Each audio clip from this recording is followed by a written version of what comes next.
Good afternoon बच्चों। आज हम जानेंगे सुपर टेट और सी टेट के बारे में पढ़ेंगे। सुपर टेट और सी टेट पीजीटी टीजीटी की हिंदी पढ़ेंगे।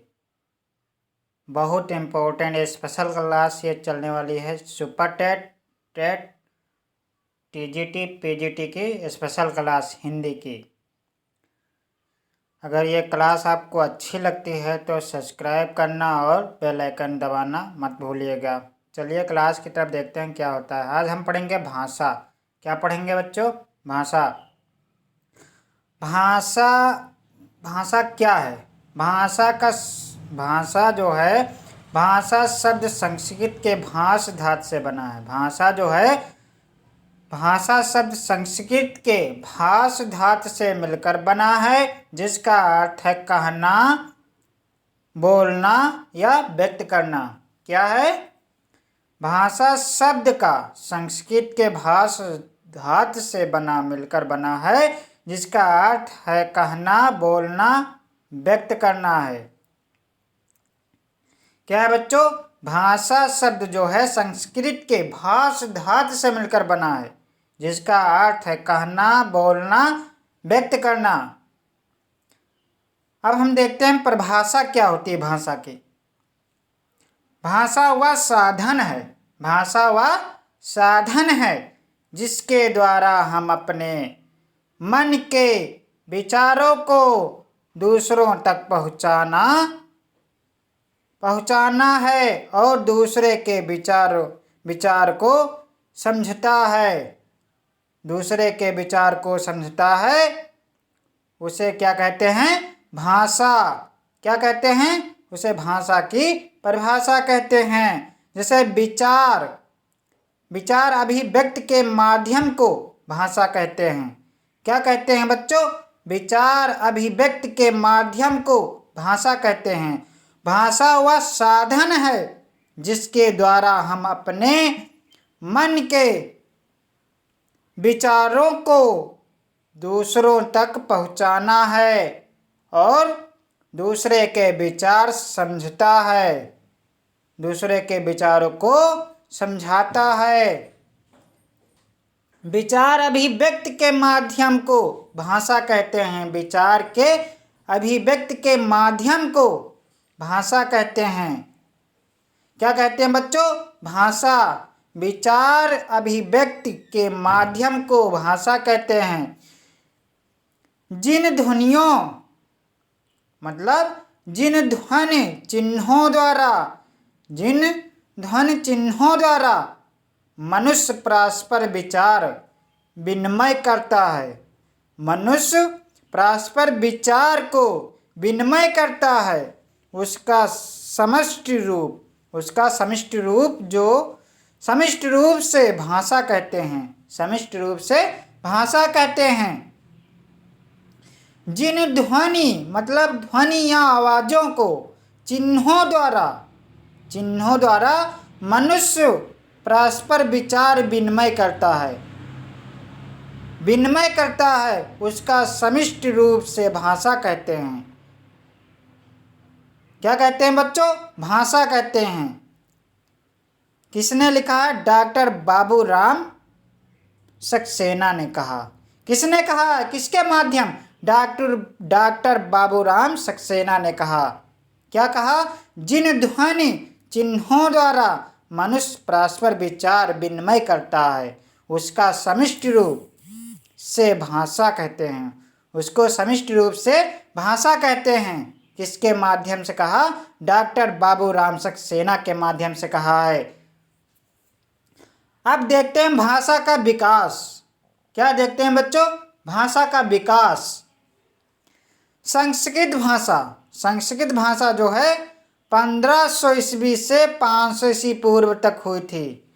संस्कृत भाषा का विकास जो है 1500 ईस्वी से 500 ईस्वी पूर्व ईस्वी तक हुई थी।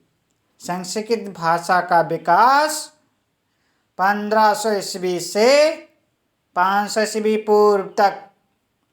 पाली भाषा का विकास 500 ईस्वी पूर्व से 501 ईस्वी तक। कहाँ तक? 501 ईस्वी तक। पाली भाषा का विकास 500 ईस्वी से पूर्व 501 ईस्वी पूर्व तक। प्राकृत विकास, प्राकृत भाषा का विकास जो है 1 ईस्वी से 500 ईस्वी तक। अपभ्रंश भाषा, अपभ्रंश भाषा का विकास 500 ईस्वी तक, 500 ईस्वी से 1000 ईस्वी तक। कहाँ तक बच्चों? अपभ्रंश जो भाषा का विकास हुआ तो 500 ईस्वी से 1000 ईस्वी तक।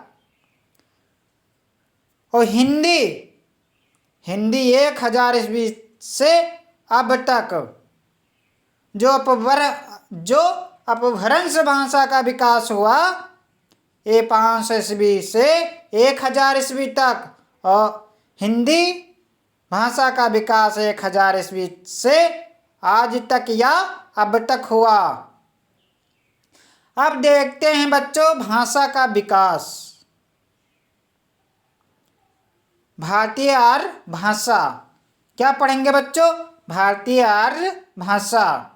भारतीय आर्य भाषा कितने प्रकार की होती है? कितने प्रकार की होती है बच्चों? भारतीय आर्य भाषा 3 प्रकार की होती है। कितने प्रकार की होती है? 3 प्रकार की भारतीय आर्य भाषा। प्राचीन आर्य भाषा, जो प्राचीन आर्य भाषा जो थी 1500 ईस्वी पूर्व से 500 ईस्वी पूर्व तक हुई थी। प्राचीन आर्य भाषा जो थी 1500 ईसा पूर्व से 500 ईसा पूर्व तक। मध्यकालीन आर्य भाषा जो थी 500 ईसा पूर्व से 1000 ईसा पूर्व तक। कहाँ तक बच्चों? मध्यकालीन आर्य भाषा जो थी 500 ईसा पूर्व से 1000 ईसा पूर्व तक। आधुनिक आर्य भाषा, आधुनिक आर्य भाषा जो थी 1000 ईसा पूर्व से आज तक, मतलब 1000 ईसा पूर्व से आज तक आधुनिक भाषा। अब देखते हैं संस्कृत। संस्कृत जो है, संस्कृत पाली भाषा, संस्कृत पाल प्राकृत से योगात्मक भाषाएं हैं। संस्कृत जो भाषा है संस्कृत पाल और प्राकृत से योगात्मक मतलब जुड़ी हुई भाषाएं हैं, जो क्योंकि इस भाषा के शब्दों में, इसी भाषा के शब्दों में कारक जुड़े होते हैं। क्या बच्चों? इस भाषा के शब्दों में कारक जुड़े होते हैं। संस्कृत पाली प्राकृत से सहयोगात्मक भाषाएं हैं, मतलब ये तीनों सहयोगात्मक, तीनों आपस में भाषाएं जुड़ी हुई हैं, क्योंकि इस भाषा के शब्दों में कारक जुड़े होते हैं। क्या बच्चों? कारक जुड़े रहते हैं। जैसे रामस्य, उदाहरण क्या है? रामस्य।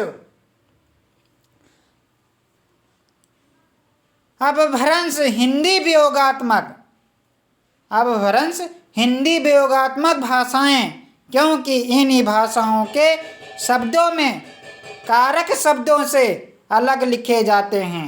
क्या बच्चों? अपभ्रंश हिंदी वियोगात्मक भाषाएं हैं, क्योंकि इन भाषाओं के शब्दों में कारक शब्दों से अलग लिखे जाते हैं। जैसे राम का घर। क्या बच्चों? जैसे राम का घर, किसका घर? राम का घर। श्याम का घर, जैसे मोहन का घर। ये इसके उदाहरण हैं। किसके? अपभ्रंश हिंदी वियोगात्मक भाषाएं हैं। अपभ्रंश जो है हिंदी वियोगात्मक भाषाएं हैं, क्योंकि इन्हीं भाषाओं के शब्दों में कारक शब्दों से अलग लिखे जाते हैं। इन भाषाओं में जो है शब्दों में, इन भाषाओं के शब्दों में कारक जो शब्दों से अलग लिखे जाते हैं। कारक जो होते हैं शब्दों से अलग लिखे जाते हैं। जैसे राम का घर, श्याम का घर, मोहन का घर। दिनेश का घर, मतलब ये इसके शब्द, ये जो कारक हैं, जैसे राम का घर, ये क्या है, एक कारक है जो शब्दों से, अपभ्रंश भाषा के शब्दों से अलग लिखे जाते हैं। ये क्लास अब यहीं पर तक रखते हैं बच्चों। अगर ये क्लास आपको अच्छी लगे तो बेल आइकन और सब्सक्राइब करना मत भूलिएगा। ज़्यादा से ज़्यादा सब्सक्राइब करें और आने वाली अगली वीडियो का इंतज़ार करें।